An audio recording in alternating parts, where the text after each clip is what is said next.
Halo semuanya, video kali ini kita akan bahas tentang apa sih faktor penting yang membuat pinjaman tunai kredivo kalian atau cicilan kredivo kalian itu disetujui. Dan ini tentu saja harus kalian ketahui dan harus kalian cek sendiri. Nah, sekarang salah satu faktor terpenting itu kan adalah credit score dari kredivo. Ya, credit score kredivo ini menentukan sekali pinjaman kalian disetujui atau tidak. Tapi itu bukan faktor utama. Tapi sebelum itu kita cek aja dulu ya, bagaimana sih cara cek credit score atau credit poin kredivo kita itu di aplikasi kredivonya. Ya, kita bisa lihat. Nah, pertama-tama kalian harus buka aplikasi kredivonya dulu, pilih menu akun dan di paling atas sudah ada credit score-nya. Nah, kita bisa klik ya. Credit score saat ini yang dipunya akun saya pribadi ini skornya A, artinya skornya ya lumayan. Nah, di sini ada penjelasan juga apa itu credit score dari kredivo ya. Apa itu kredivo score? Kredivo score adalah profil keuangan berdasarkan riwayat transaksi yang dievaluasi setiap bulannya. Raih skor A untuk membuka semua benefit kredivo. Artinya, skor kalian semakin turun, semakin banyak fitur yang dimatikan, semakin kalian sulit untuk mendapatkan pinjaman, semakin juga kalian tidak bisa ngapa-ngapain di aplikasi kredivo kalian. Nih, ini adalah reward ya. Reward ketika kredivo skor kita bagus. Halaman pembayaran kredivo tersedia untuk semua tenor. Top up tagihan hanya tersedia untuk tenor 30 hari. Ya memang ya, karena kan top up nggak bisa dicicil. Terus kemudian di sini ada Credimall juga, tersedia untuk semua tenor, bayar dengan QR, belanja di Shopee, bayar dengan nomor handphone, tiket pesawat dan lain sebagainya. Teman-teman bisa baca sendiri kelebihan-kelebihan dari skor kita yang semakin bagus. Nah, sekarang kalau kalian ini misal B, C, D, E, nah bagaimana cara untuk meningkatkan skor kredivo? Di sini sudah dijelaskan ya, teman-teman bisa baca sendiri. Jadi kalau misalnya kita saat ini meraih skor tertinggi lagi, ya udah tinggal pertahankan, jangan aneh-aneh lagi.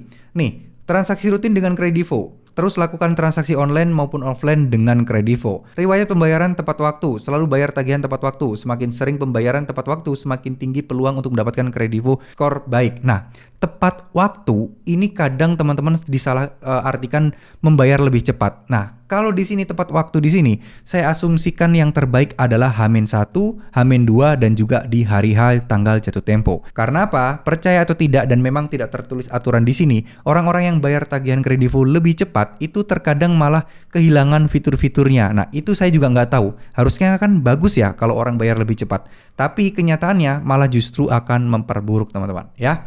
Jadi ini adalah skor-skornya dan apakah ini yang terpenting? Jawabannya iya. Dan apakah ini memastikan kita pinjam pasti diterima? Belum tentu. Ya, jadi skor di sini bukan segala-galanya. Banyak juga teman-teman di luar sana skornya A tapi pinjamannya ditolak. Nah, ini memang banyak faktor.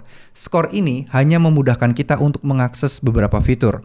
Tapi masalah untuk pinjaman dicairkan itu ada banyak faktor lagi. Salah satunya ya bukan dari sisi internal kita ya, bisa jadi dari faktor eksternal.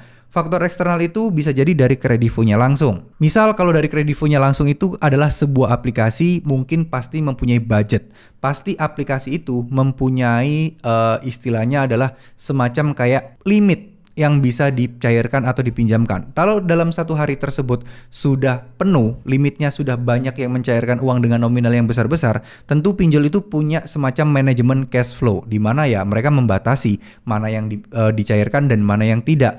Mungkin hari ini akan ditolak, mungkin hari ini tidak bisa cair, tapi bisa jadi besok bisa diterima. Nah, itu adalah hal-hal yang mungkin harus kalian perhatikan ya. Video ini bukan menjelaskan bagaimana cara kalian untuk meminjam kredivo, enggak. Tapi bagaimana cara kalian untuk melihat fakta-fakta tentang kredivo yang membuat pinjaman kalian itu disetujui. Dan satu hal lagi yang paling penting, tujuan dari video ini saya ingin sampaikan kepada kalian bahwa untuk pinjam uang di kredivo, untuk nyicil barang di kredivo mempunyai resiko yang cukup lumayan berat dibandingkan kalian gagal bayar atau telat bayar di pinjol-pinjol atau pay later yang lain ya. Kredivo, Aku Laku, kedua itu pay later yang cukup ketat banget, yang memang penggunanya sangat banyak, yang memang pengguna dari dua platform tersebut kalau misalnya gagal bayar akan menemui resiko yang paling berat dibandingkan pinjol-pinjol yang lain. So, waspada, pikirkan baik-baik sebelum menggunakan kredivo, pikirkan secara bijak, maka itu akan menjadi pertimbangan yang sangat penting buat kalian ke depannya. Terima kasih. Wassalamualaikum warahmatullahi wabarakatuh.